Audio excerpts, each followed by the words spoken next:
मैं पूछना चाहता हूँ कि आदरणीय अखिलेश यादव जी की बहू वो भारतीय जनता पार्टी में राज्य मंत्री का दर्जा है भयाऊ राज्य मंत्री का अर्पणा यादव जी राज्य मंत्री का दर्जा है। आधा परिवार, आधा रिश्तेदार, आधा नातेदार भाजपा में, वो भाजपा में है, मिले हुए हम हैं। और अगर इनके घर में कोई शादी ब्याह कोई भी कार्यक्रम होता है, आदरणीय मोदी जी का भी जहां जो है वो चार्टर्ड प्लेन उतरता है, अमित शाह जी का भी उतरता है, जेपी नड्डा जी का भी उतरता है, योगी जी का भी उतरता है, यहाँ तक कि आदरणीय मोहन भागवत भी जाते हैं शादी में। नमस्कार, एमपी टॉक शो में आपका स्वागत है। मैं हूं मनोज तिवारी। जैसा कि हम लोग जनप्रतिनिधियों से जो है जनता की आवाज बनकर सवाल उठाते हैं, आज हम बहुजन समाज पार्टी राष्ट्रीय पार्टी है और उत्तर प्रदेश में आप सभी लोग जानते हैं कि बहुजन समाज पार्टी की 4 बार सरकार रही है और 2007 से 2012 तक बहन जी की सरकार रही, जिसको लोग आज भी याद करते हैं। बहुजन समाज पार्टी पर बातचीत करने के लिए हमारे साथ बहुजन समाज पार्टी के बहुत बड़े नेता, कह लीजिए कि कई मंडलों के, आधे प्रदेश के लगभग कोऑर्डिनेटर रह चुके राजू गौतम जी हैं। आज उनसे बहुजन समाज पार्टी की वर्तमान राजनीति और भविष्य की राजनीति क्या होगी उस पर हम लोग ढेर सारी बात करेंगे। तो समय ना गंवाते हुए हम आपकी मुलाकात राजू गौतम जी से करवाते हैं। राजू सर, हमारे टॉक शो में आपका बहुत स्वागत है। और आज जो बहुजन समाज पार्टी की राजनीति पर बात होगी। जी। अच्छा, आप बताइए, इतने साल से आप बहुजन समाज पार्टी की सेवा करते रहे हैं, आखिर बहुजन समाज पार्टी में क्या ऐसी अच्छाई दिखी कि राजू गौतम लगातार कंटिन्यू बहुजन समाज पार्टी की सेवा करते? बहुजन समाज पार्टी के जो राष्ट्रीय अध्यक्ष रहे, संस्थापक रहे, मसीहा मानवर कांसीराम साहब ने जब 14 अप्रैल 1984 में बहुजन समाज पार्टी का गठन किया और गठन करने के बाद मानवर कांसीराम साहब ने कश्मीर से कन्याकुमारी तक साइकिल चला करके, भूखे प्यासे रह करके बहुजन समाज पार्टी का एक प्लेटफॉर्म तैयार किया। और उसमें वो चाहे दलित समाज के लोग रहे हो, चाहे पिछड़े समाज के लोग रहे हो, सर समाज में सभी लोगों को जोड़ करके मसीहा मानवर कांसीराम साहब ने जो दबे कुचले समाज के लोग रहे, जो कभी विधायक नहीं बनते थे, कभी प्रधान नहीं बनते थे, कभी सांसद नहीं बनते थे, जो लोग कभी लोकसभा विधानसभा का मुंह नहीं देखे थे, उनको मानवर कांसीराम साहब ने और आदरणीय बहन कुमारी मालती जी ने उनको जो है सम्मान देने का काम बहुजन समाज पार्टी ने किया।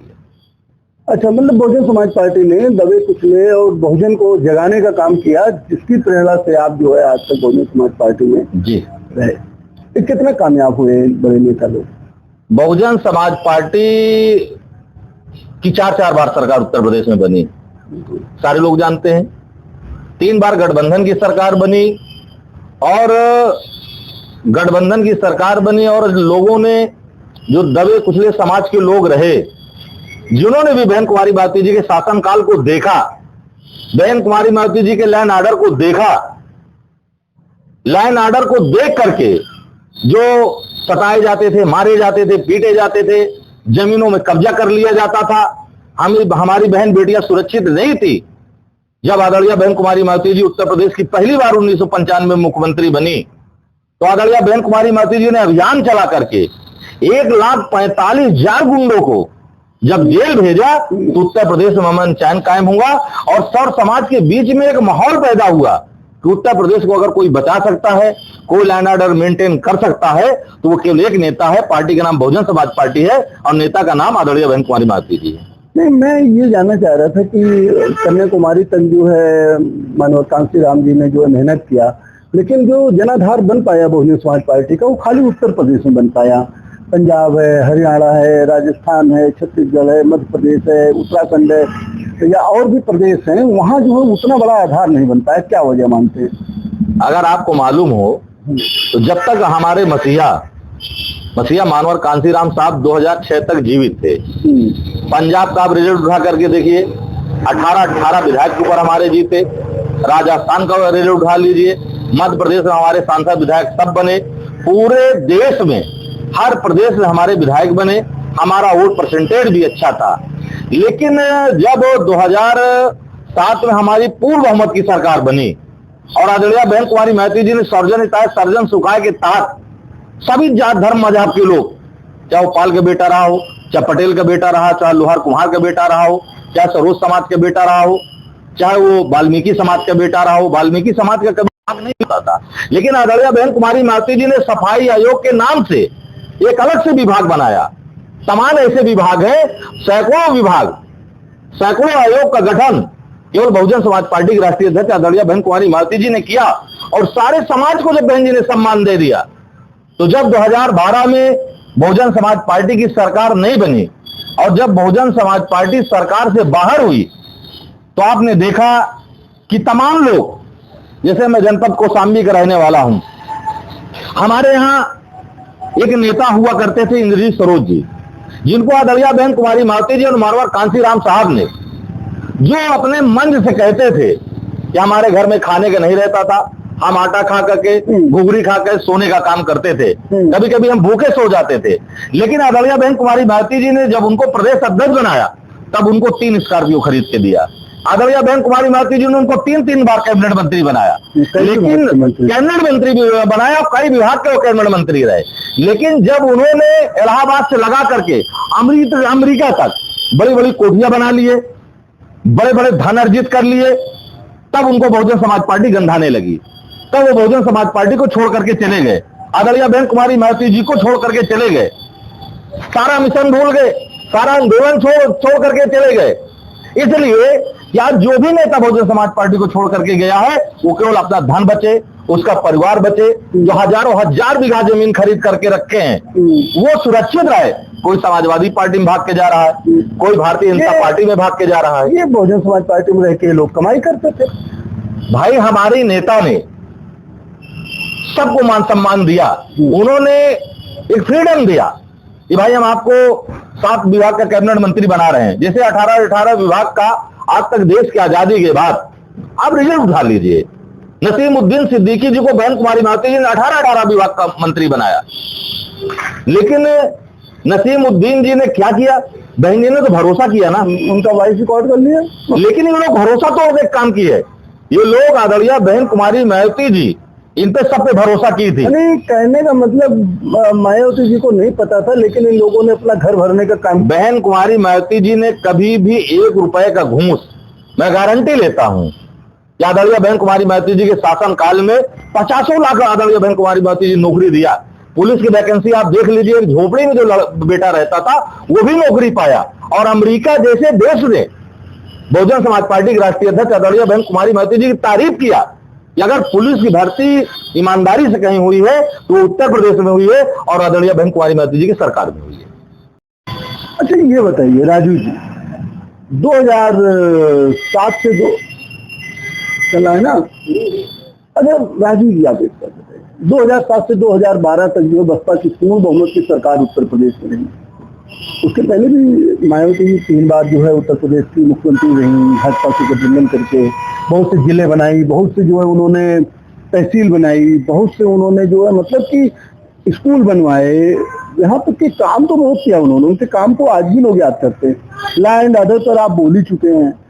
2007 से 12 तक उनको जो जनता ने पूर्ण बहुमत की सरकार दी। लेकिन आप क्या वजह मानते हैं कि 2012 के बाद से, 2012 विधानसभा के बाद से 2014 लोकसभा आया, 2017 विधानसभा आया, 2019 लोकसभा आया, 2022 विधानसभा आया, फिर 2024 लोकसभा आया, बहुजन समाज पार्टी लगातार 2012 से कमजोर क्यों होती गई, क्या वजह मानते हैं? देखिए, जब जनता ने 2007 में पूर्ण बहुमत की सरकार बहुजन समाज पार्टी की बनाया, हाँ, तो आदरणीय बहन कुमारी मायावती जी ने सारे विभाग में, यहां तक कि कभी देश की आजादी के बाद समूह का बैकलॉग नहीं भरा गया था।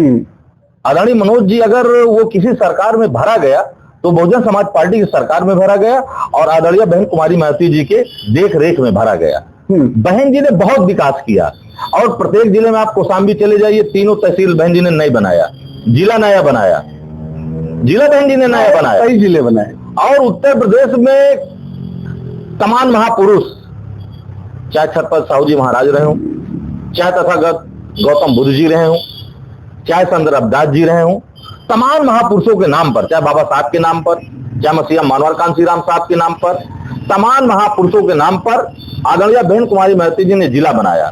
बड़े बड़े डिग्री कॉलेज, बड़े बड़े कॉलेज आदरणीय बहन कुमारी मायावती जी ने बनाने का काम किया। बिल्कुल। और तमाम विकास के रास्ते खोले। कमजोर क्यों हुई बसपा? जब हम लोग कुछ गलत नीतियां, जैसे प्रमुख सचिव थे, जैसे तमाम ऐसे लोग रहते हैं कि विश्वास पात्र लोग रहते हैं जिनको हम लोग विश्वास कर लेते हैं, लेकिन बहन जी को जानकारी नहीं हो पाई और वो गलत काम कर गए। भाई तमाम विकास हुआ, लेकिन कोई भी मंत्री कभी अपने जिले में प्रचार नहीं करता था कि इतनी बड़ी बिल्डिंग बहन जी ने दिया, इतने करोड़ बहन जी ने दिया, इतना आज लागत से आज जनपद कौशाम्बी में बहन जी ने हजारों करोड़ रुपए देने का काम किया, इलाहाबाद में बहन जी ने इतना विकास किया।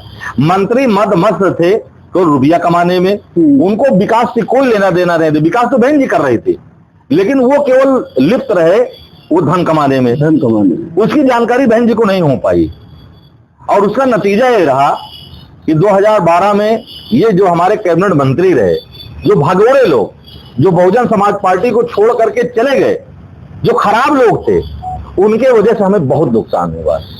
और उसका खामियाजा ये रहा कि 12 के बाद 17 में चुनाव हुआ, लोकसभा का चुनाव हुआ, विधानसभा का चुनाव हुआ, कहीं ना कहीं हम लोग नीचे चले गए।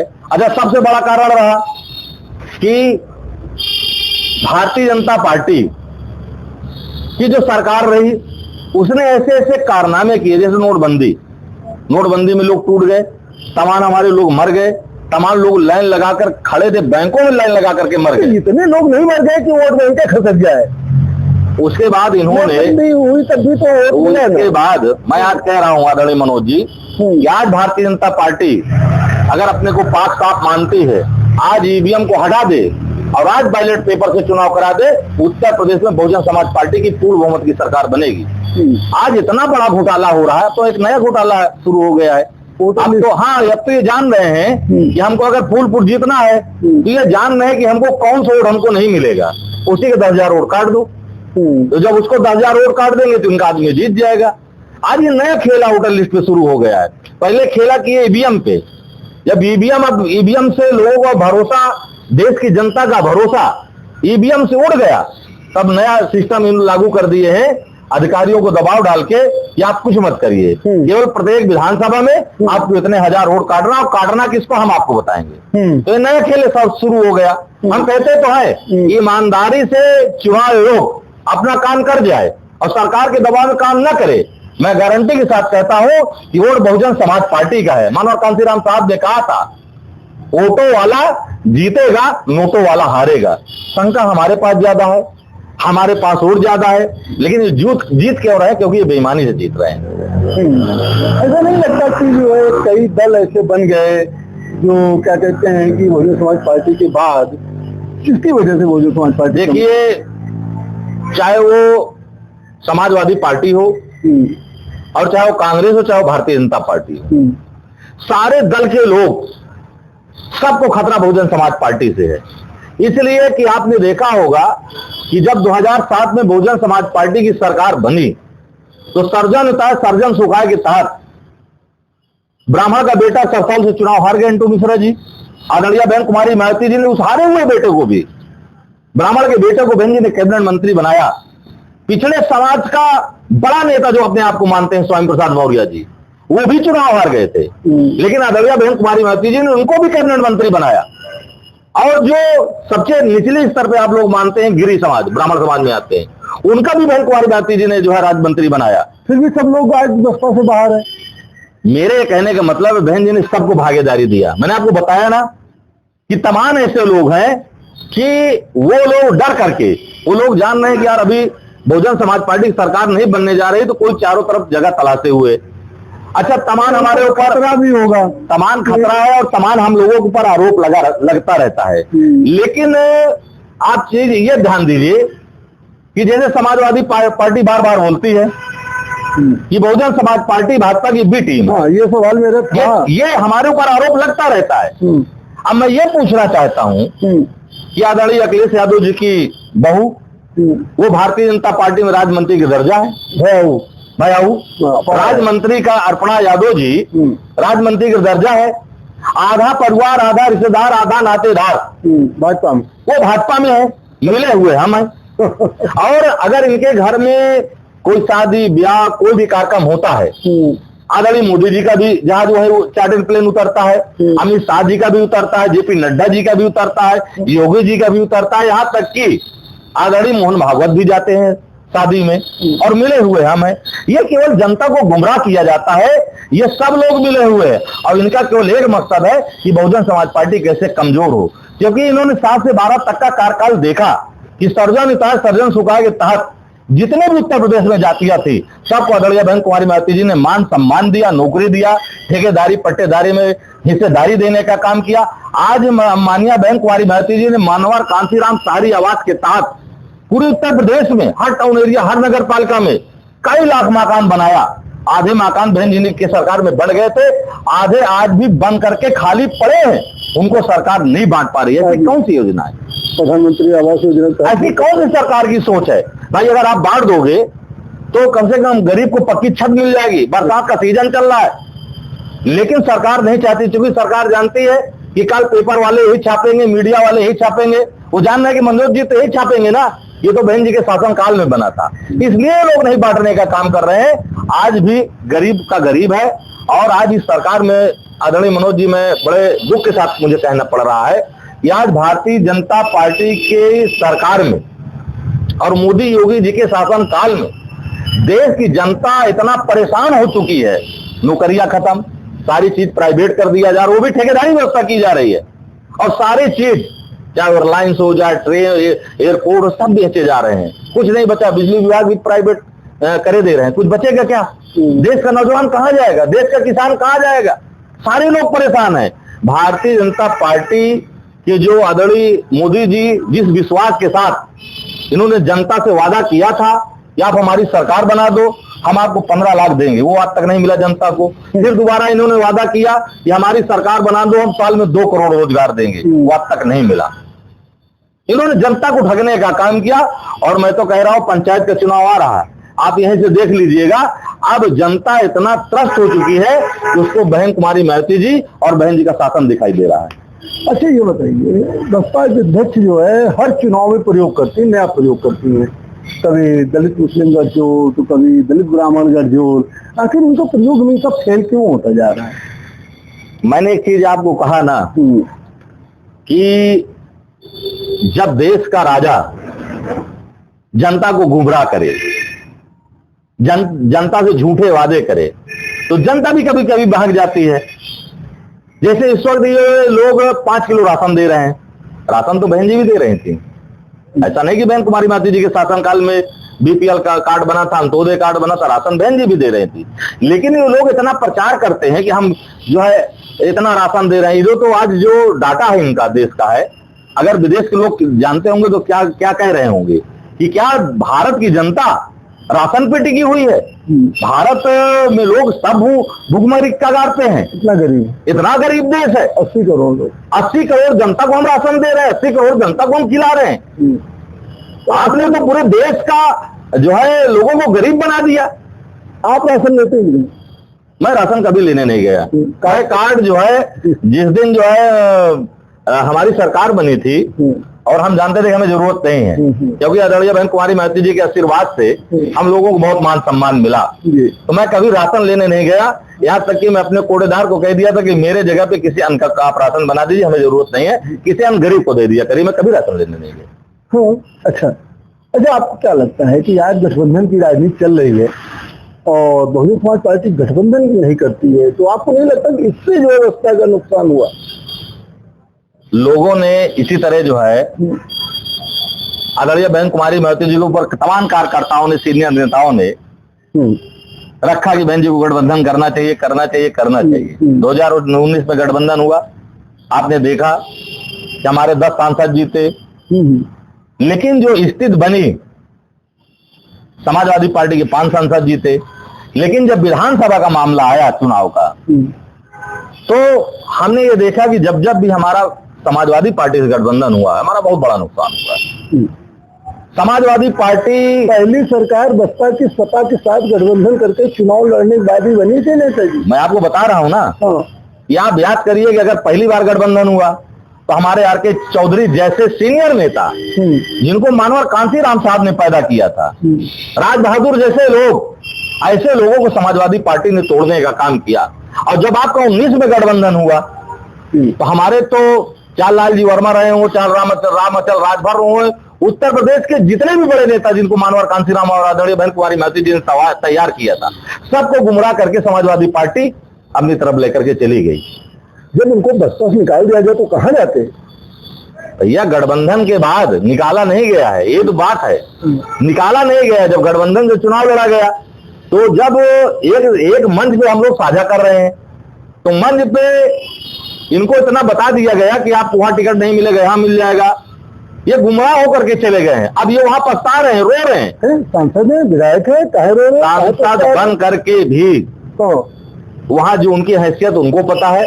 आज आप भारतीय जनता पार्टी की सरकार है, तमाम हमारे लोग मंत्री है, विधायक हैं, मंत्री हैं, मुख्यमंत्री है। मैं कह तो रहा हूं, एक मंत्री से केवल ये कह दो कि एक बाबू की कहीं नौकरी दिलवा दे, दिलाने की हैसियत नहीं है। लेकिन बहुजन समाज पार्टी की जब सरकार थी उत्तर प्रदेश में, 4 बार की सरकार थी, हमारे जिला अध्यक्ष की हैसियत थी। सिफारिश पे नहीं मिलती है, चिट्ठी पे नहीं मिलती है, अब तो परीक्षा होती है। सिफारिश हमारे यहाँ भी नहीं होती थी, लेकिन जब वैकेंसियां निकलती थी तो जो सही काम होता था, ईमानदारी से होता था, जो गरीब का बेटा हो, मजदूर का बेटा हो, सर समाज की समाज का बेटा हो। मुद्दे पर बात करिए, आपको नहीं लगता कि गठबंधन बसपा को करना चाहिए? बिना गठबंधन के आगे की राजनीति मुश्किल है। इसका निर्णय बहुजन समाज पार्टी की राष्ट्रीय अध्यक्ष आदरणीय बहन कुमारी महतो जी लेंगी। हम लोग उनके सिपाही हैं, उनके भाई हैं, हम लोग कार्यकर्ता हैं। हाँ, ये होना चाहिए, बात आपकी मैं मानता हूँ। आप लोग फील्ड में रहते हैं, हाँ, ये सही है, पब्लिक के बीच ये सही है, एकदम सही। आज तो देखिए गठबंधन का दौर चल रहा है, मैं आपकी बात से सहमत हूँ, 100% सहमत हूँ। लेकिन निर्णय तो हमारी नेता लेंगी ना, हम लोग तो भाई हैं, सिपाही हैं, हम लोगों को बहन जी जहाँ हम लोग काम करते हैं। मैं बताऊँ, आकाश आनंद ने एक इंटरव्यू में कहा था कि सत्ता से ही समाज का उत्थान होगा। जी जी सही। और हम जो है गठबंधन चुनाव से पहले, चुनाव से बात कर सकते हैं जी, लेकिन चुनाव के बाद गठबंधन तो तब होता है जब आपके प्रतिनिधि रहे जी। जब उतने प्रतिनिधि नहीं है, जब तो सत्ता की चाबी आपके पास नहीं है, तो चुनाव के बाद तो गठबंधन होने की बात ही नहीं होती है। जी जी जी। तो सत्ता की चाबी प्राप्त करने के लिए नहीं लगता कि हाँ, चुनाव के पहले गठबंधन की सरकार, गठबंधन जरूर होना चाहिए चुनाव लड़ने के लिए? आदरणीय मनोज जी, बहुजन समाज पार्टी की राष्ट्रीय अध्यक्ष आदरणीय बहन कुमारी महतो जी बहुत बड़ी नेता हैं। बिल्कुल, जो बहुजन समाज पार्टी को जमीन से आसमान तक ले जाने का काम किए हैं। और कोई संसाधन नहीं होता था, पहला लोकसभा का चुनाव आदरणीय बहन कुमारी महतो जी भी लड़ी थी, कोई संसाधन नहीं था, पैदल लड़ी, पैदल चली। तमाम बहन कुमारी महतो जी ने सुख देखा, दुख देखा, घर छोड़ा। जिस उम्र में हमारी बहन बेटियां घर से नहीं निकलती, आदरणीय बहन कुमारी महतो जी गांव गांव जाकर के बहुजन समाज पार्टी के लोगों को जगाने का काम आदरणीय बहन कुमारी महतो जी की। वो बहुत बड़ी नेता है, हम लोग तो कहते हैं हमारी भी उम्र उनको लग जाए। आदरणीय मनोज जी वो बहुत बड़ी नेता, सीनियर नेता है, और वो जो भी निर्णय लेंगी वो जनता के पक्ष में, समाज के पक्ष में, सौ समाज के पक्ष में, हम लोगों के हित में लेने का काम बहुजन समाज पार्टी की राष्ट्रीय अध्यक्ष आदरणीय बहन कुमारी महतो जी करेंगी। उनको सलाह कोई दे नहीं सकता, ऐसा नहीं है। आगे बताइए। ऐसा नहीं है, बहन जी सबकी सुनती, मैं छोटा कार्यकर्ता हूँ, लेकिन बहन कुमारी महतो जी 4-4 घंटा बैठ के हम लोगों से बात करती हैं। ऐसा नहीं, वो जानने की कोशिश करती है, हमारा भी मन लेती है कि तुम लोग क्या चाहते हो। हम लोगों ने खूब दबाव डाला उन्हें इसमें, बहन जी गठबंधन करना चाहिए, करना चाहिए। तो बहन जी ने गठबंधन किया, उनको लगा ना कि कार्यकर्ताओं की आवाज गठबंधन करना चाहिए, तो मिली थी, फिर तोड़ भी दिया। बहरहाल ज्यादा लंबा इंटरव्यू हो जाएगा, मैं दूसरे सवाल पे आना चाहता हूँ। आकाश आनंद जी, आकाश आनंद आज बसपा के नेशनल कोऑर्डिनेटर हैं, उनसे क्या उम्मीद है?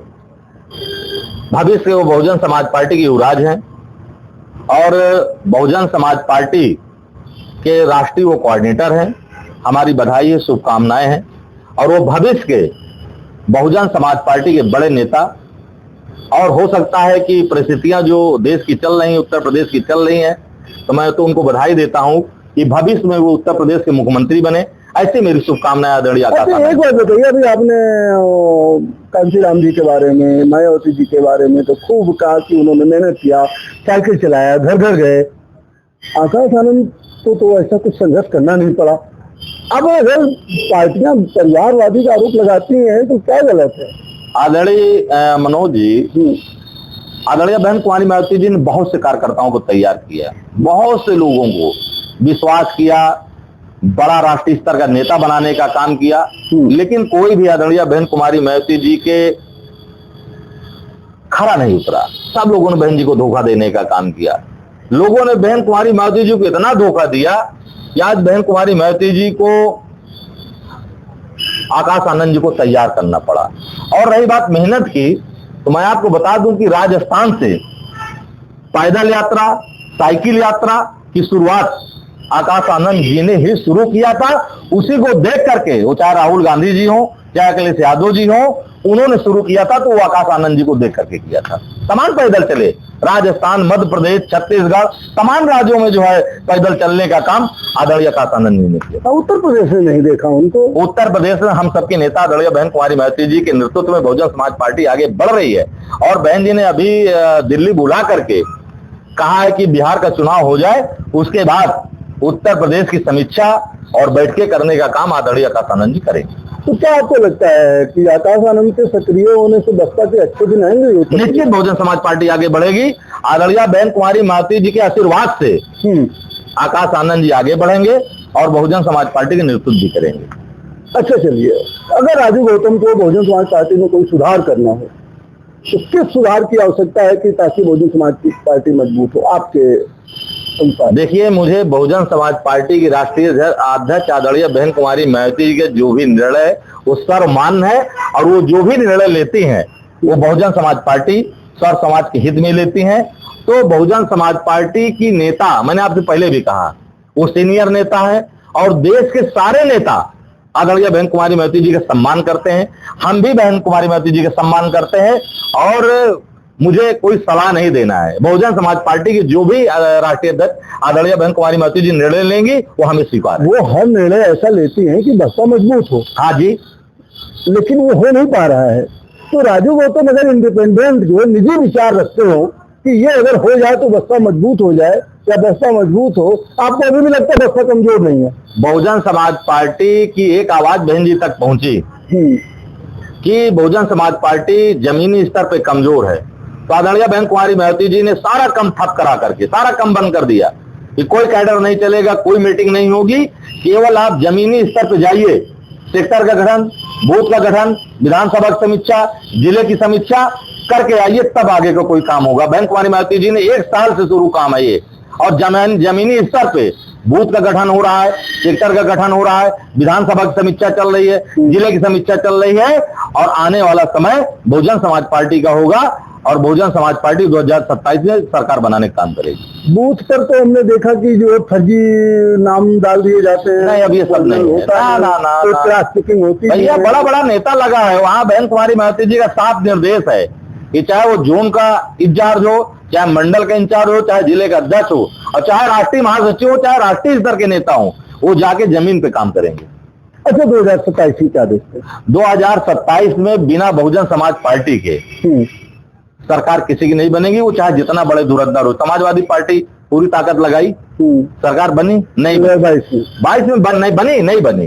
24 में तो उसने बहुत सीटें जीती लोकसभा में। देखिए, मैंने आपको एक चीज कहा ना कि हमारा बहुत बड़ा नुकसान हुआ। जब हमारी गठबंधन की राजनीति हुई है तो जनता के बीच में एक मैसेज दे दिया गया कि बहुजन समाज पार्टी भाजपा की बी टीम है, और गांव-गांव ये बात फैला दी गई। वो बात अभी भी है ना? अब जनता जान गई है। जनता जान गई है कि भाजपा की बी टीम समाजवादी पार्टी है, बीएसपी नहीं है। ये तो जनता के बीच में फैलाया जाता है कि बीएसपी का नुकसान हो, लेकिन जो आने वाला समय है, आज उत्तर प्रदेश में नहीं पूरे देश की मैं बात कर रहा हूँ, न महिला सुरक्षित है, न किसान सुरक्षित है, न आम आदमी सुरक्षित है, न बॉर्डर पे हमारा जवान सुरक्षित है। आज देश की महिला जिस तरह लूटपाट, हत्या, बलात्कार हो रहा है, आने वाला समय बहुजन समाज पार्टी को होगा। जिस तरह 2007 में पूर्ण बहुमत की सरकार उत्तर प्रदेश के नौजवानों से, पुरुषों से ज्यादा महिलाओं ने वोट दे करके बहन जी को मुख्यमंत्री बनाया था। 2007 हमारे लिए शुभ है। 2007 और 27 में बहुजन समाज पार्टी की सरकार बनेगी। चलिए राजू जी, आप इतनी उम्मीद के साथ लगे हुए हैं कि बहुजन समाज पार्टी की सरकार बनेगी, हमारी भी शुभकामनाएं। आज आपने समय दिया, इसलिए बहुत बहुत धन्यवाद आदरणीय मनोज जी, बहुत बहुत धन्यवाद। आपके चैनल को बहुत बहुत धन्यवाद। जैसा कि आपने देखा, हमारे साथ बहुजन समाज पार्टी के नेता राजू गौतम जी थे। राजू गौतम जी का कहना था कि 2027 में बहुजन समाज पार्टी की सरकार बनेगी और जो काम बसपा अध्यक्ष ने अपने कार्यकाल में किया है आज तक उस काम को कोई कर नहीं पाया है, चाहे नौकरी देने का काम रहा हो या गरीबों मजदूरों को पट्टा देने का काम रहा हो या अन्य तरीके के विकास का काम रहा हो, आवास का काम रहा हो। आपने कहा कि आकाश आनंद उत्तर प्रदेश के भविष्य हैं और 2027 में बहुत संभव है कि वो मुख्यमंत्री भी बन सकते हैं। चलिए आगे फिर हम राजू गौतम से मुलाकात करवाते रहेंगे। देखते रहिए एमपी टॉक्स को। बहुत बहुत धन्यवाद।